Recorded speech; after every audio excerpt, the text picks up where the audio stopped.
chọp ấy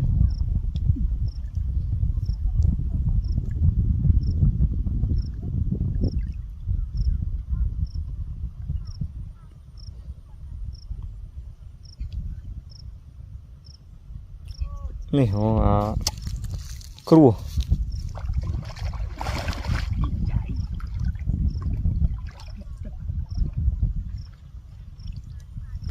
lấy cho à mi đó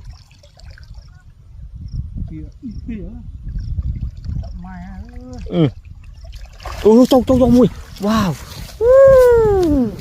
tía rồi tía coi em ra anh chị ăn vô à trời ai này mà ngạt lược wow